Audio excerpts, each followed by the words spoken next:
Salut à tous, je dis d'abord merci beaucoup pour les 2000 abonnés, merci de votre soutien et surtout je voulais faire quelque chose de spécial pour vous montrer combien de fois je suis reconnaissant. Je n'ai pas trouvé quoi faire parce que je partage tout honnêtement sur ma chaîne YouTube et sur mon compte Instagram, mais je me suis dit ce serait mieux de partager mes analyses sur le DXY pour qu'en fait vous puissiez aussi en profiter dans cette semaine. Et surtout là, j'avais préparé mes analyses. Le vendredi, on avait cette grosse bougie ici qui avait avalé toute une tendance. Là, nous sommes sur les graphiques H4. Et qu'est-ce que j'avais fait?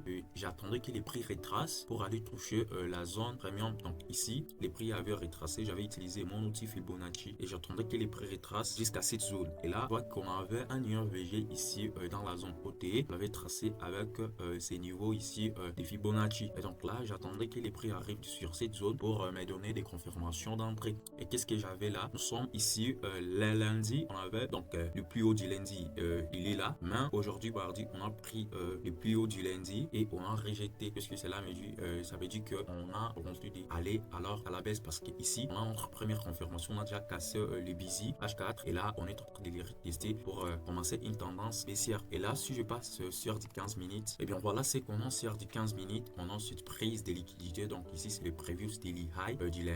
Et donc là, c'est vraiment beaucoup plus important. Et surtout ici, le prix avait cassé. On a fait l'AMSS ici, d'accord? Et là, le prix est revenu. Et c'était les breakers blancs. À partir d'ici, moi, je pense que nous allons commencer déjà une baisse parce que notre billet d'abord, notre billet weekly, il est baissier. Et donc, nous allons aller à la baisse pour aller toucher et donc, et dans cette semaine, vous aurez des opportunités d'achat sur l'Euro USD, d'achat sur le JBP USD. J'avais partagé même un réel sur les corrélations du Forex. Donc, dans cette semaine, à partir d'ici, nous aurons une baisse pour aller rejoindre les previews weekly low. Je vous dis encore sincèrement merci pour votre soutien.